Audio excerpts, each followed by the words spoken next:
Olá, eu sou Alberto Guerra e mais uma vez estou aqui no nosso canal Literatura é Outra História para resolver alguns exercícios sobre Quincas Borba, a leitura obrigatória do segundo exame de qualificação da UERJ, que será realizado dia 8 de setembro.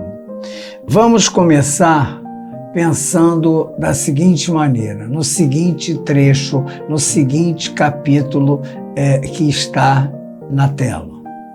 Capítulo 76. Montava bem. Toda a gente que passava ou estava às portas não se fartava de mirar a postura do moço, o garbo, a tranquilidade régia com que se deixava ir. Carlos Maria, e este era o ponto em que cedia a multidão, recolhia as admirações todas, por ínfimas que fossem. Para adorá-lo, todos os homens faziam parte da humanidade. Repare, o capítulo que foi escolhido já é um capítulo que traz uma marca, uma assinatura inequívoca do Machado de Assis.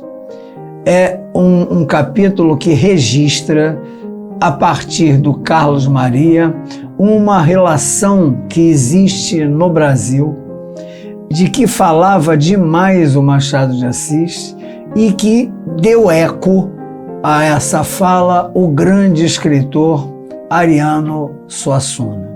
O Suassuna é muito frequente nas suas observações a partir dessa ideia que está começando a questão. Há dois Brasis, há dois Brasis, um Brasil oficial e um Brasil real. Aproveitando essa fala, eu fiz a questão 1. Machado de Assis sempre falou dos dois Brasis existentes, o oficial e o real. O primeiro, representado por Carlos Maria, e o segundo, por toda a gente que passava ou estava às portas, estruturam a figura chamada antítese, quer dizer, a oposição de ideias, que revela do personagem Carlos Maria a sua vaidade. Movido por tal sentimento exacerbado, quer dizer, exagerado, Carlos Maria faz a toda a gente que passava ou estava às portas, em relação à sua existência, uma. Existe na atitude do Carlos Maria uma postura régia, uma postura de corte, uma postura de nobre. Aquele que tem ojeriza, aquele que rejeita a chamada plebe e usa a plebe no sentido pejorativo. Mas a plebe é útil e é dentro dessa utilidade, dessa praticidade das classes dominantes que o Machado de Assis mergulha nos conflitos de alma do personagem, no jogo de aparência e essência. A aparência do personagem, evidentemente, como em toda a obra do Machado de Assis, não combina com a sua essência. Esse personagem, registrando um segmento importante do poder no Brasil e do poder do dinheiro no Brasil, humilha, e além de humilhar, torna a relação extremamente preconceituosa e exclui da sua vida o povo que trabalha, o povo que circula como povo a vida inteira. No entanto, quando esse povo empresta a ele uma adoração, quando o povo acaricia o seu ego, o povo passa a prestar. Então, assim, a opção que você tem que marcar deve ser a opção de letra B de bola, porque ele faz, na verdade, uma concessão. Fazer uma concessão significa ele abre espaço para o povo mesmo não abrindo espaço à sua vida inteira. O povo serve apenas de aplauso para o ego do personagem. Vocês viram? Aqui eu fiz a questão, mas seria bom que você, a cada questão, parasse, meditasse e tentasse resolver nessa direção, como nós faremos na seguinte. Olha lá. O personagem Carlos Maria, segundo o capítulo transcrito, tinha postura, atitude e discurso de uma representação que se deseja nobre, típica de um teatro imperial, quando se exibia para toda a gente que passava ou estava às portas. A partir de tal realidade, seguindo a ferina pena machadiana, é bem coerente ler o personagem extraído da carnavalesca pena machadiana como um ser idealizado, intolerante, inacessível ou caricatural. Repare, é importante que você grave a forma carnavalesca da narração. A teoria da carnavalização na literatura percorre a obra do Machado de Assis. E, na teoria do carnaval, se tira do trono quem sempre esteve e se põe no trono quem nunca esteve. Se relativiza tudo, se ironiza, existe a zombaria, o deboche, a descrença, o espírito cético. A postura, a atitude do Carlos Maria não é uma atitude de alguém que viva por viver aquela experiência. Ele está tendo uma atitude, uma postura para os olhos de uma plateia ávida por encontrar um vencedor. Você sabe que o vencedor não espera apenas as batatas. O vencedor espera também os aplausos intensos de uma plateia vencida pela natural exclusão do capital. Carlos Maria tem gestos milimétricos, tem gestos estudadíssimos, tem gestos artificiais. Carlos Maria está em cena. Carlos Maria está representando, Carlos Maria está fora de si, para mostrar fora de si na sua compreensão de si mesmo. Ele é um personagem de si mesmo, ele é um herói, um vencedor no seu imaginário. Assim, para dar essa noção ao leitor, o que faz o narrador?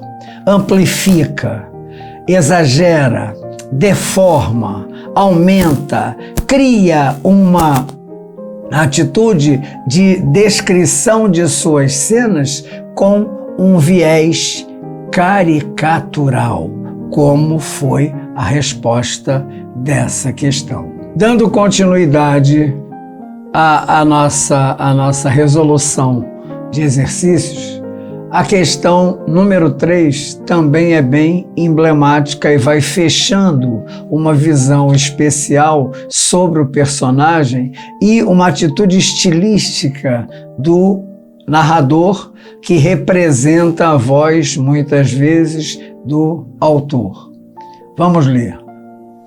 Em sua pretensão régia, imperial, garbosa, Carlos Maria, dando vazão a seu quê de soberba, de arrogância, de importância exagerada, desejaria principalmente o beijamão, o pedido de favor, a busca do indulto, quer dizer, do perdão, ou perdão sentencial. Nós temos que investigar a seguinte ideia. No processo de carnavalização criado pelo narrador por parte do Machado de Assis, a voz do Machado de Assis que entra no espaço do narrador, se vê uma vestimenta de linguagem dada ao personagem.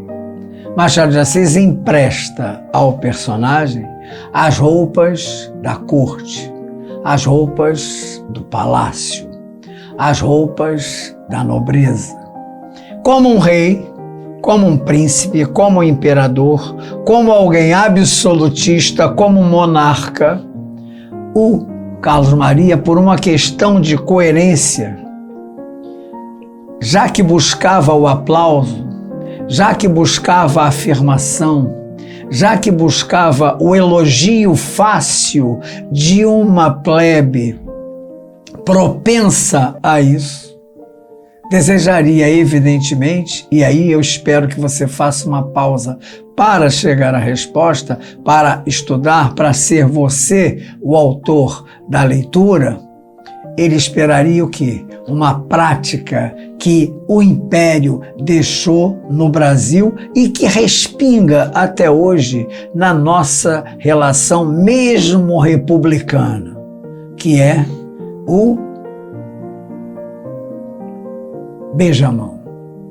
Beijar a mão significa reverenciar, significa ajoelhar-se, significa curvar-se diante de alguém. E é exatamente esse tipo de questionamento que o Machado de Assis está fazendo.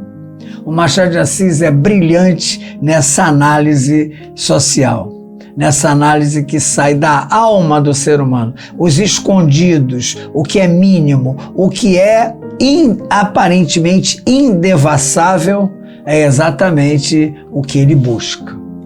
E isso é um traço que estará necessariamente nessa avaliação. O outro capítulo que se encontra aqui agora na tela é o capítulo 71 e é um fragmento.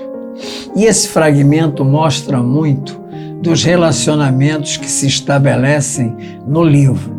Está escrito assim: em casa, ao despentear-se, Sofia falou daquele sarau como de uma coisa enfadonha. Bocejava, doíam-lhe as pernas. Pália discordava. Era a má disposição dela. Se lhe doíam as pernas é porque dançara muito. Ao que retorquiu a mulher que, se não dançasse, teria morrido de tédio. E ia tirando os grampos, deitando-os num vaso de cristal. Os cabelos caíam-lhe aos poucos sobre os ombros, mal cobertos pela camisola de cambraia. Pália, por detrás dela, disse-lhe que o Carlos Maria valsava muito bem. Sofia estremeceu. Fitou-o no espelho. O rosto era plácido.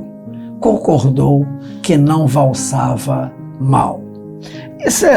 Esse momento aqui é um momento em que eu tenho que dar uma pausa para que você entenda o mergulho que o autor vai fazer na gramática do texto. Repare que a coisa continua. Não, senhora, valsa muito bem. Você louva os outros porque sabe que ninguém é capaz de o desbancar. Anda, meu vaidoso, já te conheço. Pália, estendendo a mão e pegando-lhe no queixo, obrigou-a a olhar para ele. Vaidoso por quê? Por que é que ele era vaidoso? Ai, gemeu Sofia, não me machuques. Pália beijou-lhe a espádua. Ela sorriu sem tédio, sem dor de cabeça, ao contrário daquela noite de Santa Teresa, em que relatou ao marido os atrevimentos do Rubião. É que os morros serão doentios e as praias saudáveis. Repare que aqui ao final você pode sentir alguma coisa enigmática, mas os morros fazem referência a Santa Teresa, ao encontro que ela teve com Rubião e as insinuações amorosas deste em relação a ela. Agora ela está diante das praias de Botafogo, um ambiente muito mais amplo e saudável, muito mais arejado. Ela está, nesse momento, vivendo uma outra experiência e fazendo um jogo. porque ela é, na verdade, uma adúltera virtual. Significa dizer que ela não necessariamente pratica o adultério, mas internamente ela vive o adultério. Tanto é verdade que estremece diante de uma insinuação que existe na frase de Cristiano Palha, o seu marido. E como o Machado de Assis sabe tudo e mais alguma coisa da língua portuguesa, ele me provocou a seguinte questão. A última crônica publicada por Machado de Assis tem como título O Mínimo e o Escondido. Por tal narrativa, o autor parece deixar para os leitores a senha de acesso à sua substantiva obra. Alguma sensibilidade psicanalítica para se penetrar no ser, objetivo final da pena machadiana. Dentro de tal linha de leitura, é possível registrar uma pequena luta silenciosa entre marido e mulher diante do espelho a partir das estruturas verbais. Palha, por trás dela, disse-lhe que o Carlos Maria valsava muito bem, e Sofia concordou que não valsava mal.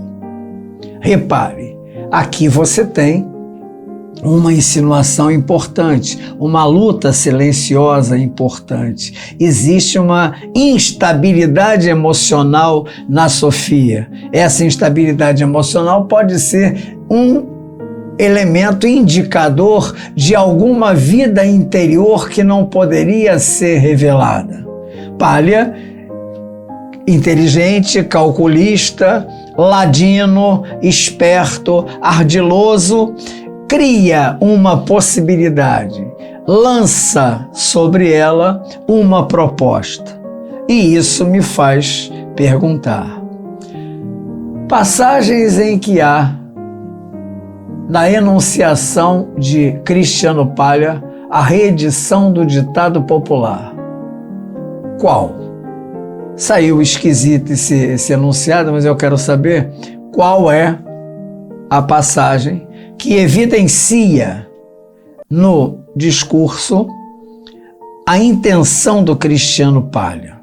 As duas passagens são categóricas e a fala do Cristiano Palha vai deixar em cada um de nós uma pulga atrás da orelha, para usar uma linguagem de toda a gente que está exposta, de toda a gente que é serviçal do elogio pretendido pelo Carlos Maria. Numa linguagem de todo dia, numa linguagem cotidiana, que ditado traduziria esse tipo de verdade apresentada no texto? Dar uma de João sem braço? Aqui tem peixe por debaixo do angu. Jogar verde para colher maduro. Procurar chifre em cabeça de cavalo. Todas essas insinuações podem merecer algum respeito na frase do personagem. Mas uma especificamente diz da intenção do personagem, fala do seu objetivo, do seu propósito, da sua linha de raciocínio. E essa linha de raciocínio está, evidentemente, na letra C. Jogar verde para colher maduro. Ele arrisca para que ela caia em contradição, para que ela revele. É como se ele fizesse um teste de atenção. Ela precisa se policiar para não denunciar aquilo que fortemente passa no seu interior. É o Machado de Assis inteiro, é o Machado de Assis revelando o ser humano psicanaliticamente, revelando o ser humano nos mínimos gestos, naquilo que é escondido, naquilo que é registro distante ou aparentemente distante. E aí, vamos. A número 5. Sofia concordou que não valsava mal, a estrutura não valsava mal, substitutiva da valsava muito bem, sugere que a habilidade verbal atribuída à personagem Sofia tem a finalidade ela tem que finalidade? Evidenciar o comedimento de uma mulher recatada, zombar das infundadas suspeitas de Palha, o seu marido, eliminar por completo as inseguranças afetivas de Palha, neutralizar a desconfiança em relação amorosa no valsar. Na verdade, quando ela troca não valsava bem por não valsava mal, no jogo dos advérbios, evidentemente que o Machado de Assis está mostrando para a gente que não existe sinonímia perfeita, não existe equivalência. Na linguagem, cada frase é uma frase, cada contexto vai numa urdidura especial, vai criando uma trama especial, uma significação especial. Não valsava muito bem não é a mesma coisa que não valsava mal. Ela, na verdade, esvazia uma expectativa. Inteligente, o seu nome já diz, dona do saber, não é à toa que ela é Sofia. Ela vai, evidentemente, trabalhar o quê? As ideias que podem neutralizar, que podem diminuir a desconfiança do marido. Porque quem valsa a noite inteira com um parceiro apenas pode ter mais do que um gosto pelo valsar. Esse, de novo, é o Machado de Assis inteiro. É o Machado de Assis que tenta mostrar a personagem neutralizando, diminuindo a desconfiança pela possibilidade de haver alguma relação amorosa extraconjugal. Essa é a linha de pensamento do Machado de Assis e vocês estão entendendo. Não é o fato de se chamar Quincas Borba não garante que o livro seja apenas alguma coisa a respeito da vida do Quincas Borba. Não quer dizer que seja a vida do filósofo ou a vida do cachorro, que aliás tem o mesmo nome do pai. Quincas Borba, o filósofo, passa a ser o pai de um filho adotivo, um cachorro chamado Quincas Borba. Mas a história não é só a história da loucura instituída como loucura. Não é a loucura apenas do Quincas Borba, não é a loucura apenas do Rubião, não é a loucura que está inserida num projeto de Barbacena. Os dois vêm de Barbacena. O livro é a loucura do ser humano diante da sua pretensa normalidade. A loucura que consome o ser humano na sua exagerada ambição, na sua escravidão pelo dinheiro, na sua escravidão pelo status social. E é isso que nós vamos continuar a ver na próxima passagem. Tá certo? Muito obrigado. Gostei demais de ter falado isso e acho que as 5 questões dão uma dimensão exata do que eu pretendo. E é bom que diga que mais tarde, no link à nossa disposição, estará também um conjunto de questões que vão testar mais ainda a sua habilidade, a sua preparação para o ERJ. Isso que nós fizemos é apenas dentro do almoço couvert. É para dar um gostinho, é para abrir o apetite, é para fazer você consumir cada vez mais. Se você gostou, avise aos seus amigos, dê um like, convide todo mundo a participar desse canal, porque o canal é um canal que procura trazer para vocês uma literatura de verdade, um autor de verdade. Repare que você vai fazer o vestibular com um dos autores mais significativos do mundo. Ele está sempre ao lado dos mais renomados escritores que o mundo já consagrou. Machado de Assis é único, Machado de Assis é brilhante, ele consegue ser muito mais do que o que se imagina em termos de elogio. Você pode elogiar do jeito que quiser, o dicionário será pequeno para rotular o que ele representa na história literária brasileira. Muito obrigado, participe, não deixe de participar, não deixe de tocar o sininho, não deixe de se manifestar. Nós precisamos da sua presença. Eu acho que as questões mostraram uma direção e essa direção estará na prova domingo. Assim foi a primeira parte dos exercícios que vão expor uma maneira de se resolver alguma questão. Haverá na próxima sexta-feira uma segunda parte. Haverá também outras disponibilidades de outros exercícios. Terça, quarta e quinta da semana que vem, você conviverá com vários projetos, com falas minhas, com resoluções minhas, comentários meus e que ajudarão bastante você na realização dessa prova. Fale com seus amigos, não deixe de assistir. Já gravei vários vídeos também sobre o Quincas Borba. Não deixe de participar. Eu conto com você e, mais ainda, nós todos aqui no estúdio contamos com você, porque o nosso prazer é fazer que você acerte e que você tenha uma imagem de uma possibilidade de prova e de um autor desse porte. Muito obrigado.